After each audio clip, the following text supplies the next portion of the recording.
Os principais momentos entre os julgamentos que aconteceram durante a semana no plenário do Supremo Tribunal Federal. Você, amigo da TV Justiça, já sabe, é o Plenárias, que está começando agora.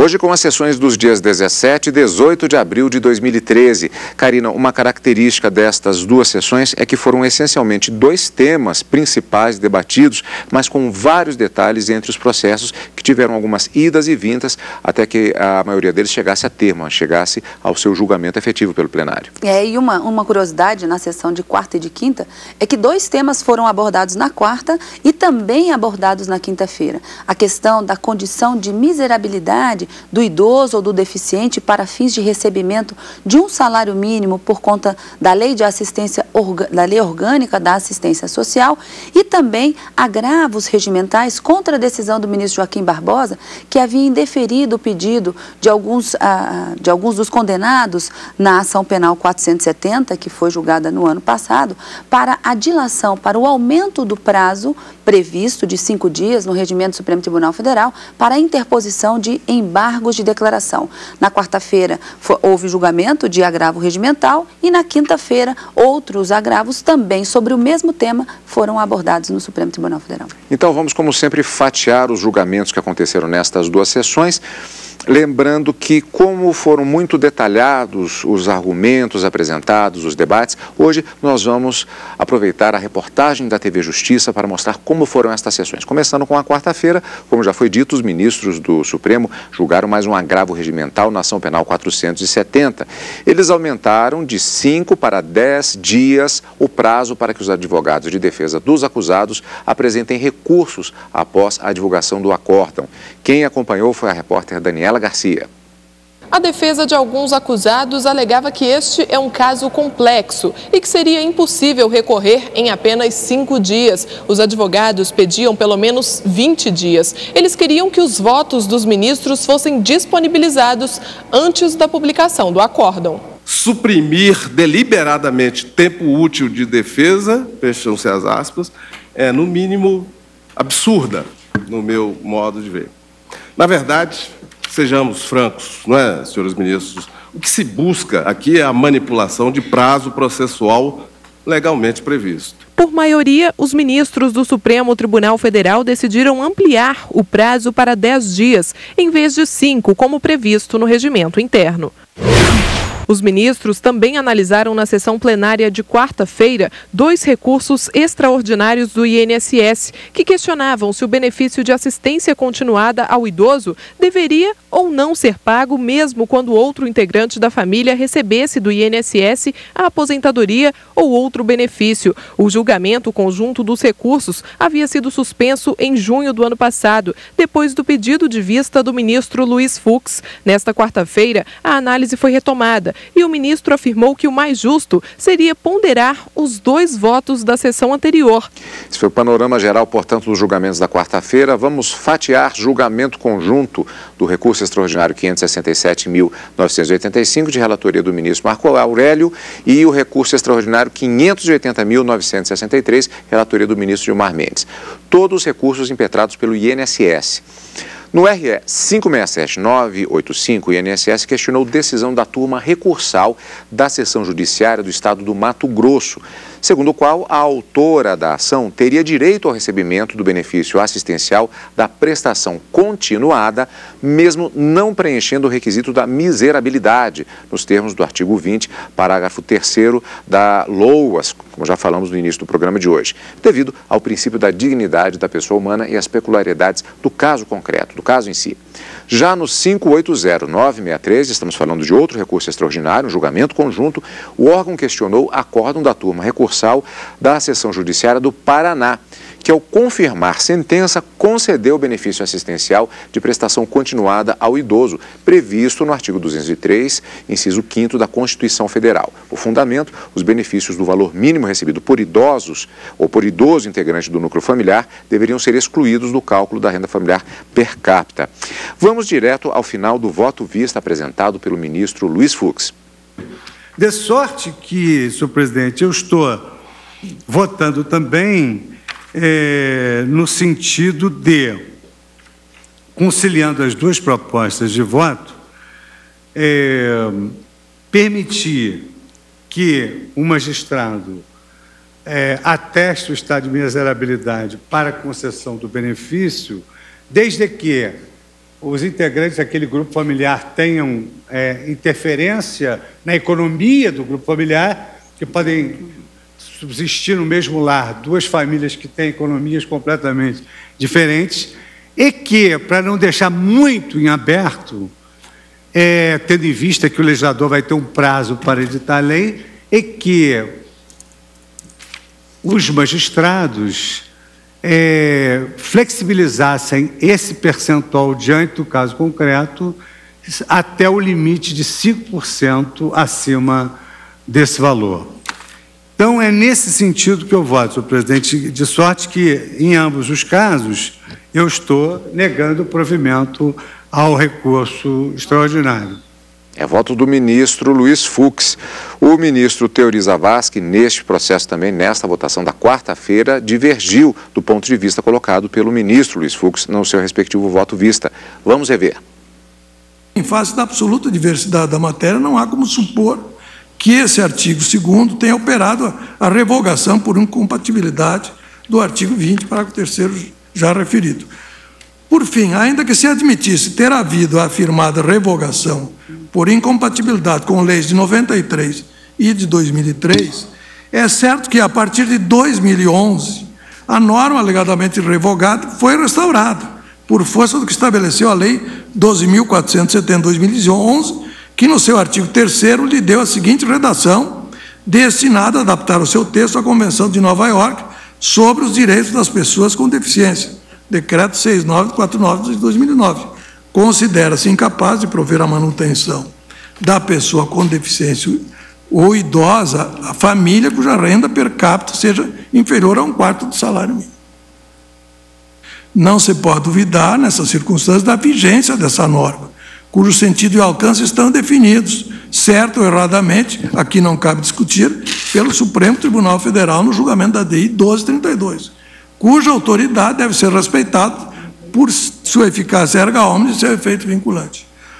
Por essas razões, senhor presidente, eu dou provimento aos recursos extraordinários. A rigor, senhor presidente, não tivesse já sido superada a fase de conhecimento do recurso extraordinário, eu até votaria pelo não conhecimento, porque se trata de matéria infraconstitucional, pelo menos a parte relativa à revogação ou não por normas supervenientes. É um exame de natureza eminentemente infraconstitucional. Porém, com a admissão da repercussão geral, a admissibilidade do recurso ficou superada e, portanto, a minha conclusão é de provimento. É o voto.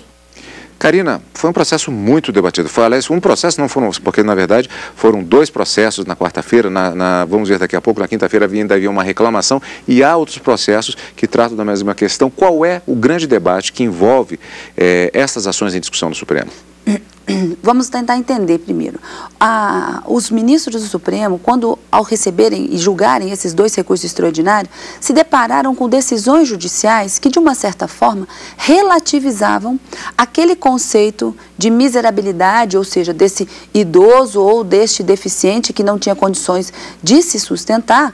Relativizando, o INSS contestou essas decisões para dizer, olha, nós temos uma lei que diz que para recebimento do pagamento de um salário mínimo, que é pago e custeado pelo INSS, deve-se levar em consideração aquilo que determina a legislação. E a Lei Orgânica da Assistência Social determina que o idoso ou o deficiente poderá receber esse um salário mínimo desde que a renda da família não supere 1/4 do salário mínimo por cabeça, por cada membro dessa família, onde está inserido esse idoso e onde está inserido esse deficiente.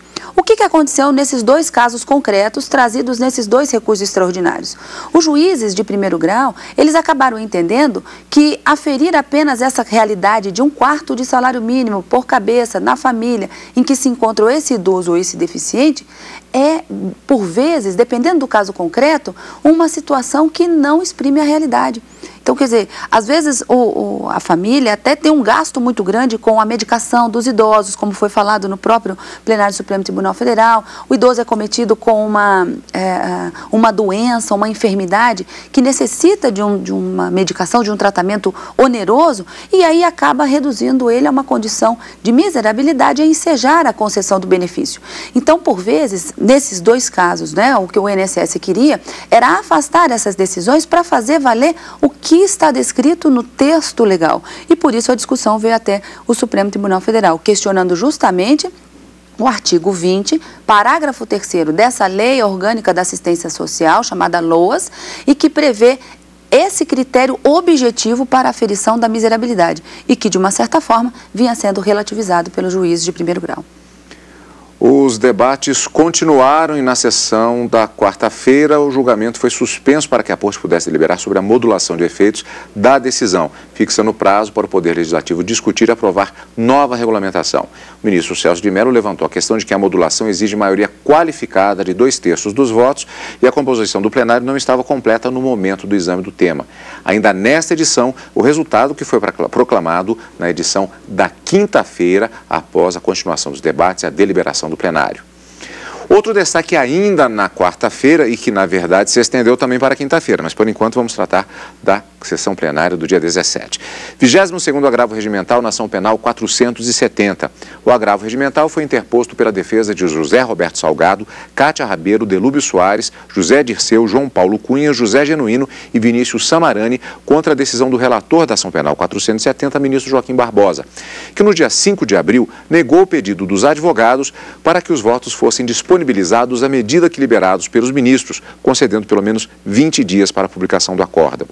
Pediu um aumento para 30 dias dos prazos para quaisquer recursos que fossem cabíveis, no argumento que seria impossível cumprir prazos para a oposição de eventuais embargos de declaração ou infringentes devido à singularidade deste processo. Para o relator, ministro Joaquim Barbosa, a defesa estaria buscando apenas manipular o prazo processual previsto, que é de 5 dias.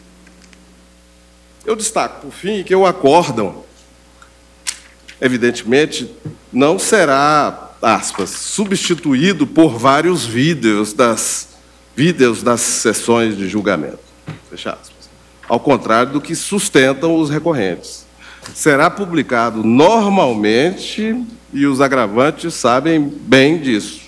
Aliás, quem pretende adiar injustificadamente essa publicação é justamente a defesa. Tudo, claro, na tentativa de eternizar a conclusão desse julgamento. Por essas razões, senhores ministros, eu voto pelo não provimento do agravo. Como voto, ministro Teori. Lembro tema que discutíamos ainda há pouco.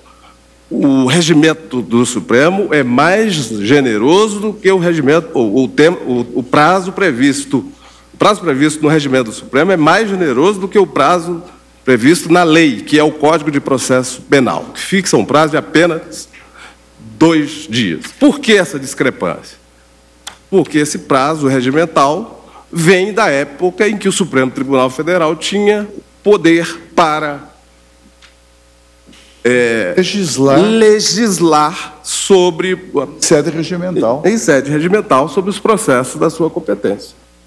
Após vários debates, os ministros entenderam por maioria que deveriam dar provimento parcial ao agravo, e isso significou aumentar o prazo de 5 para 10 dias para a interposição de embargos. E como já dissemos, o tema voltou ao plenário na sessão da quinta-feira, e são os destaques da quinta que nós vamos ver daqui a pouco, logo depois do intervalo, aqui no Plenárias. Estamos de volta com Plenárias, agora com os destaques da sessão da quinta-feira, dia 18 de abril de 2013. Vamos rever na reportagem como foi aquela sessão. O Supremo Tribunal Federal declarou inconstitucionais os critérios utilizados para a concessão de benefícios assistenciais a idosos carentes. A repórter Neila Guimarães acompanhou a sessão.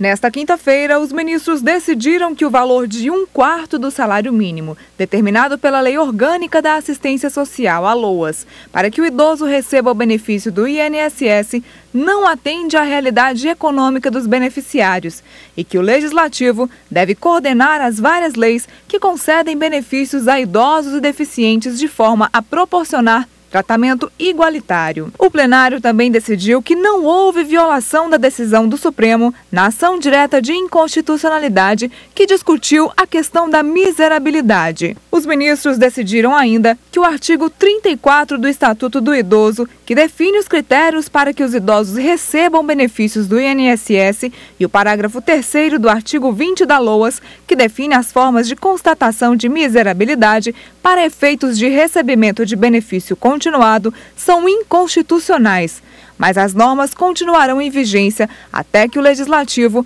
faça as modificações, sem prazo definido. Foi negado provimento ao recurso extraordinário, decisão majoritária, vencidos os ministros Ricardo Lewandowski, Dias Toffoli e Marco Aurélio.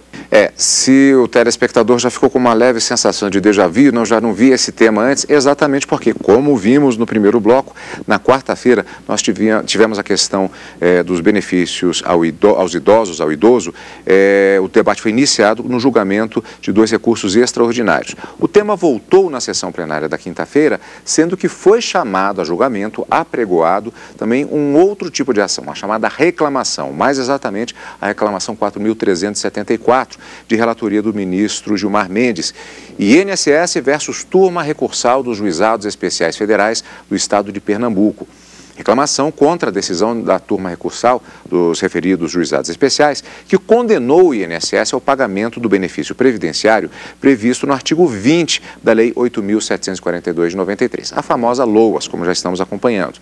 Alega o reclamante afronta a decisão proferida pelo Supremo numa ação direta de inconstitucionalidade, como vimos na reportagem, a ADI 1232, que reconheceu a constitucionalidade do requisito exigido na referida LOAS para a concessão do benefício, limitação da renda familiar do postulante ao valor de 1/4 do salário mínimo por pessoa. O ministro Gilmar Mendes indeferiu a liminar. Vamos rever o trecho do final do voto do ministro na sessão plenária desta quinta-feira. Uma vez declarada essa inconstitucionalidade, ante todas as convincentes razões até aqui apresentadas, poderão os poderes executivo e legislativo atuar no sentido da criação de novos critérios econômicos e sociais para a implementação do benefício assistencial previsto no artigo 203, inciso 5º da Constituição. Assim, será necessário que esta Corte defina um prazo razoável dentro do qual o parágrafo 3º do artigo 20 da LOAS poderá continuar plenamente em vigor. O prazo de 2 exercícios financeiros a vigorar até 31 de dezembro de 2014, eu dizia, ontem nós discutimos isso, para levar até 31 de dezembro de 2015, apresenta-se, a meu ver, como um parâmetro razoável para a atuação dos órgãos técnicos e legislativos na implementação de novos critérios para a concessão do benefício assistencial. Assim concluindo, presidente, eu proponho, então, que o Supremo, no bojo da presente reclamação, revisasse a decisão anteriormente proferida na ADIM 1232 e declarasse a inconstitucionalidade do parágrafo 3º do artigo 20, sem pronúncia da nulidade, de forma a manter-se a sua vigência até 31 de dezembro, agora de 2015. E, ante o exposto, então, eu estava votando no sentido de julgar improcedente a reclamação, declarar a inconstitucionalidade do artigo 20, parágrafo 3º da LOA, sem pronúncia da nulidade, mantendo-a em vigor até 31 de dezembro de 2015. Bom, Karina, este tema foi fechado tanto em relação à reclamação, que vimos agora, do ministro Gilmar Mendes, de relatoria dele, quanto aos recursos extraordinários, cujo julgamento foi suspenso na quarta-feira, como nós vimos, inclusive, no primeiro bloco. Tema, a questão dos idosos. No frigir dos ovos, como é que ficou? Os ministros acabaram declarando a inconstitucionalidade do dispositivo que fixava 1/4 de renda per capita por família para a concessão desse salário mínimo ao idoso ou a um deficiente. E declarou inconstitucional por entender que os critérios para se aferir essa miserabilidade devem ser melhor analisados pelo Congresso Nacional e que isso não deve refletir a realidade de hoje, considerado que a Lei Orgânica da Assistência Social ela é de 1993 e 20 anos já se se passaram e isso deve ser revisado. Na reclamação, uma situação curiosa, a reclamação ela serve para trazer ao Supremo Tribunal Federal uma informação de que um juiz de qualquer localidade do Brasil está proferindo uma decisão contrária a uma decisão que foi proferida pelo Supremo em ação direta de inconstitucionalidade. Como a gente sempre diz, essas ações diretas de inconstitucionalidade, decisões proferidas pelo Supremo, por força da própria Constituição, têm efeito vinculante e, portanto, não podem ser descumpridas pelos magistrados no momento de aplicar a lei. Nessa reclamação, discutia justamente uma decisão do Supremo que entendeu que esse artigo 20, parágrafo 3º da LOAS, era constitucional. E agora, no julgamento, o resultado é de uma declaração de inconstitucionalidade. Isso é possível? O ministro Gilmar Mendes colocou muito bem durante a sessão de que não há nenhum impedimento que a composição atual do Supremo Tribunal Federal revise uma decisão proferida anteriormente.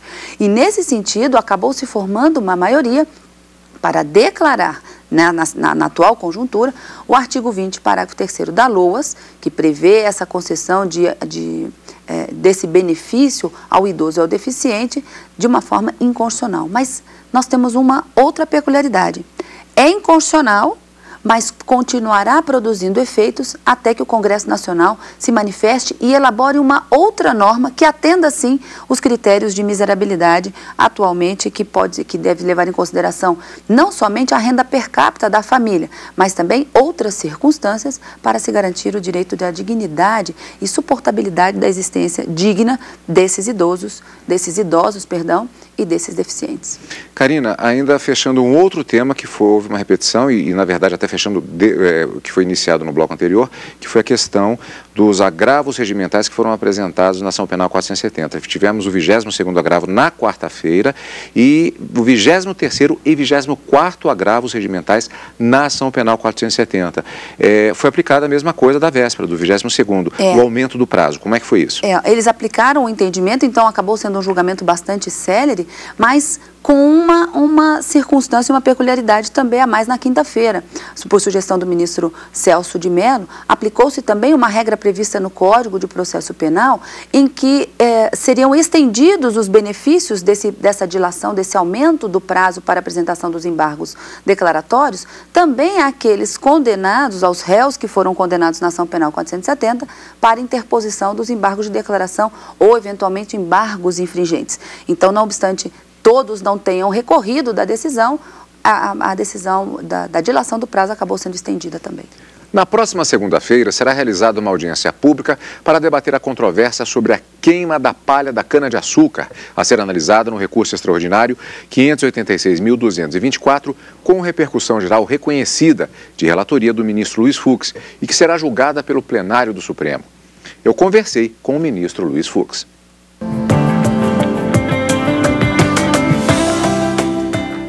Esta é a segunda audiência pública convocada pelo ministro Luiz Fux este ano. Ministro, muito obrigado por aceitar o nosso convite para falarmos a respeito de mais esta audiência pública que acontece aqui no Supremo Tribunal Federal, sendo que desta vez o tema é o processo de queimada nas lavouras de cana-de-açúcar. E o assunto chegou ao Supremo por meio de um recurso extraordinário. Eu pediria que o senhor nos explicasse, para os nossos amigos da TV Justiça, do que trata exatamente esse recurso. Esse recurso extraordinário visa exatamente a verificar se as queimadas de cana-de-açúcar, elas apresentam uma afronta a vários valores protegidos pela Constituição Federal. Em primeiro lugar, o meio ambiente, a dignidade da vida do trabalhador, a saúde da coletividade. Então, onde há queimadas, aplicar-se-á a decisão do Supremo Tribunal Federal com essa repercussão geral. Esse aspecto da repercussão geral, inclusive, faz com que as decisões que serão tomadas em relação a todos esses aspectos, faz com que haja uma repercussão em relação a toda a sociedade.